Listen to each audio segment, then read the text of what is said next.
자, 이어서 뉴욕 현지 연결해서요. 자세한 내용들 알아보겠습니다. 김한희 특파원 안녕하십니까? 네, 안녕하세요. 네. 자, 이제 뉴욕 증시도 11월에 들어서고 있습니다. 이제 그런 가운데 변동성을 보였다가 혼조세를 보였다가 다시 또 반등을 하게 되는 이러한 흐름들을 보여주고 있는 미국 증시인데요. 금요일에는 어떠한 포인트로 움직였나요? 네, 뉴욕 증시가 하루 만에 일제히 상승했습니다. 10월 고용 쇼크 보고서가 나왔지만 보잉 파업과 허리케인 영향에 따른 일시적인 효과라는 분석이 힘을 얻었고 투자 심리가 가라앉지 않았는데요. 투자자들은 거시 지표보다는 호실적을 보이고 있는 기술주를 중심으로 자금을 투입하고 있는 분위기입니다. 뉴욕 증권거래소에서 지난주 금요일 다우존스 30 산업평균지수는 전거래일 대비 0.69% 올랐습니다. S&P 500 지수는 0.41%, 나스닥 지수는 0.8% 오른 채 거래를 마쳤습니다. 이날 미국의 10월 고용이 악화됐다는 지표가 나왔지만 주식시장에서는 큰 영향을 미치지는 않았습니다. 미국 노동부는 10월 비농업 일자리가 전월 대비 1만 2천 개 증가에 그쳤다고 밝혔는데요. 실업률은 4.1%를 기록했습니다. 1만 2천 개 증가는 코로나가 발발한 2020년 12월 이후 가장 적은 폭이며 다우존스가 집계한 전문가들의 예상치도 크게 밑돈 수준인데요.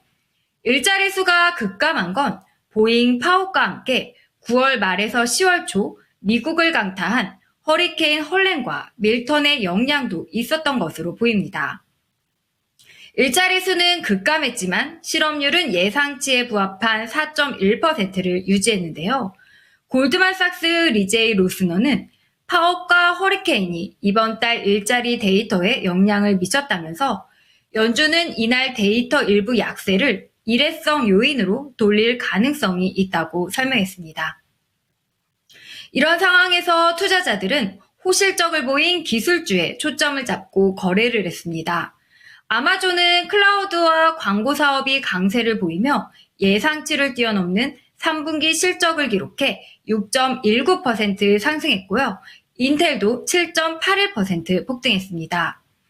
AI의 투자가 여전히 이뤄질 것이라는 기대감에 엔비디아도 1.97% 상승했습니다.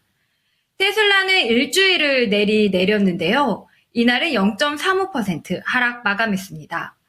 분식회계가 기정사실로 굳어가고 있는 슈퍼마이크로 컴퓨터는 10.51% 폭락했는데요. 슈퍼마이크로 컴퓨터는 28일과 29일 상승세를 기록했지만 30일 30%가 넘는 폭락세를 시작으로 지난 사흘 동안 주가가 반토막이 났습니다. 3일 동안 주가가 46.97% 폭락했고 올해 전체로도 7.67% 하락세로 돌아섰습니다.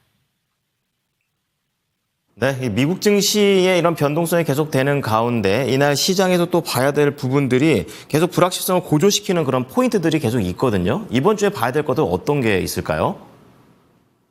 네, 이번 주 뉴욕 증시는 미국 대통령 선거 등 초대형 이벤트를 소화하며 변동성이 클 것으로 전망됩니다.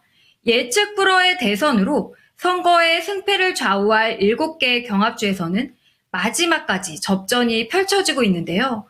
대선 당일과 전후로 변동성이 증폭할 수 있는 데다 초박빙 선거인 만큼 선거 결과 발표가 지연되거나 불복 가능성, 소송전 우려도 있기 때문입니다.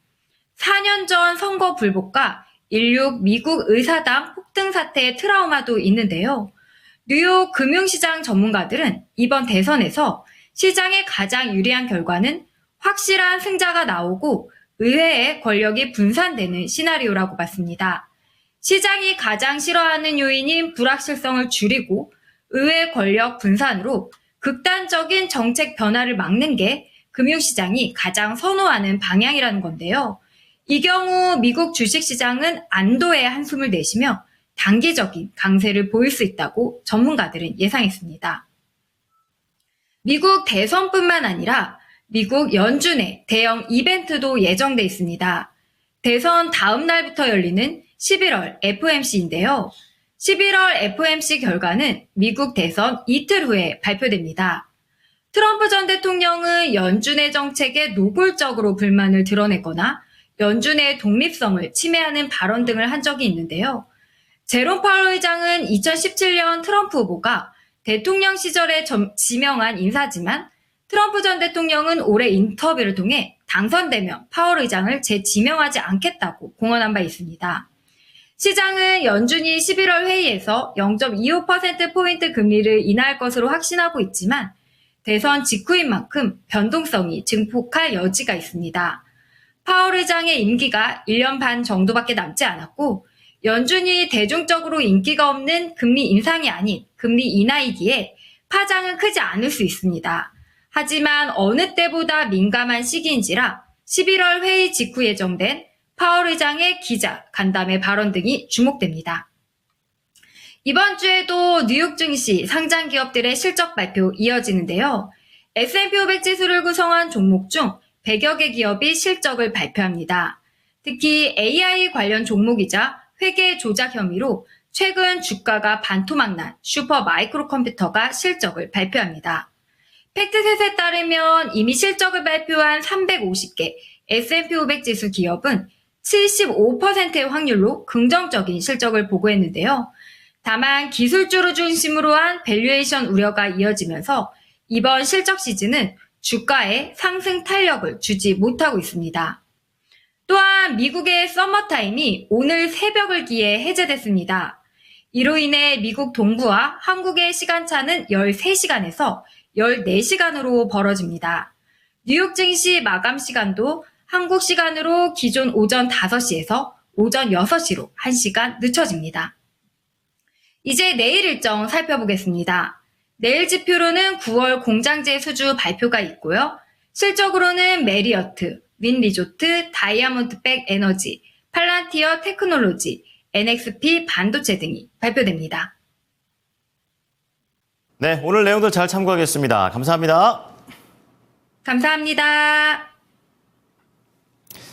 네, 지금까지 모닝인 뉴욕이었습니다.